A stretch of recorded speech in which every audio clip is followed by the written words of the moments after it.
So, hi everyone. This is Mirta from Padlet Group, and this is my reflection on week 4 and Google Forms task. So, first of all, the steps that we have taken this week include the following. So, we had the Zoom meeting with Dr. Nelly on Monday, and then Helen organized a group Zoom meeting for us where we discussed the steps for this week. After that, on the forum, we had questions proposal, then we had some consultations, and then we had more and more consultations to come up with the final version of the questionnaire. Also, we created the Google form, shared the links, and collected responses. Then we analyzed the responses in spreadsheet, responded to other groups' Google forms, those that were already posted, and I'm looking forward to others to respond to them too. Then I actually had to make video recording of the spreadsheet results, take some photos of results in charts and present them in another forum. And then this is the final step or a reflection. After that, the question relating to challenges. Well, as always, there are time constraints for things that we have to do, considering the fact that we have a lot of other obligations as well and managing time. Then collecting responses was something that I expected to be the challenge, but it turned out not to be because we managed to collect 41, I think, or 40 responses so far, which is quite a good thing. Then there were some troubles with audio files which couldn't be heard easily, and we also had to request access to hear other groups' audio files, and that they had to do the same for ours. And another challenge is lots of correspondence and messages on the forum and in emails and discussions. So that was quite challenging.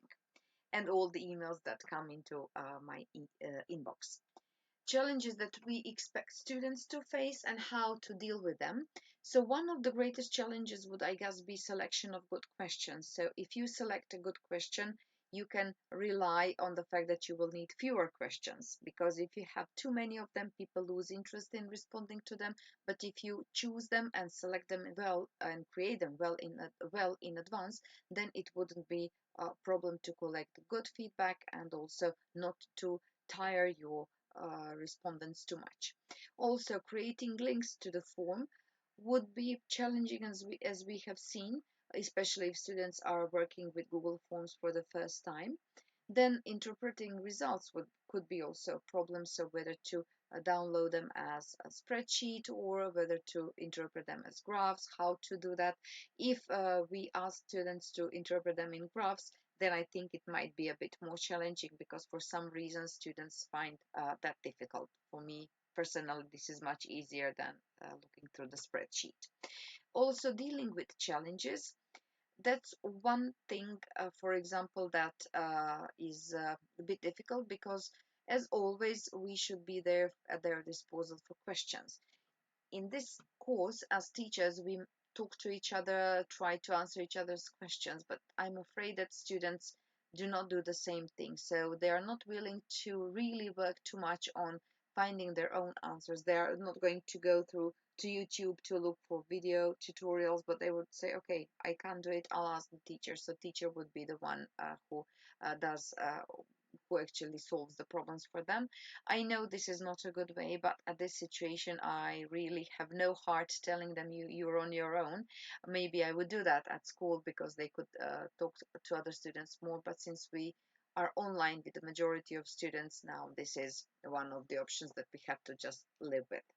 And the last question, the following question is, what do you learn about yourself as you work? So I know that it's good to see our mistakes, and on that we can build the scaffolding for our students as well, so we can predict what kind of difficulties they would have. I know that they react very well when I tell them, okay, we are going to try a new digital tool. For example, today I tried Book Creator, and I did yesterday the preparation for that, and I saw that these were some things where I made mistakes, and I pointed that out to them so they know that I tried it, and they react quite well to that. I'm still impatient. I like to do things quite quickly, not sloppily, mind you, but quickly and on time, because I like to clear everything before weekend so I can have a weekend off with my kids. How I'm going to use the Google Forms with my students. There are some options. I've already used them, for example, in these surveys about students' habits. So eating, sleeping, workout, digital devices usage, and then based on that, I need to write a short paragraph or an article about students' habits using present simple, for example. Also, it can be used for collecting feedback on their presentations or written assignments, or feedback at the end of the lesson. So tell me, could you understand everything? Did you have problems with something, and so on? And something that I haven't thought of before is this last one. Quizzes for formative, and I think might even be used for summative assessment. So Google Forms can be used for that as well. So thank you. This has been another very challenging and very good week. And thank you everybody for your cooperation. Bye.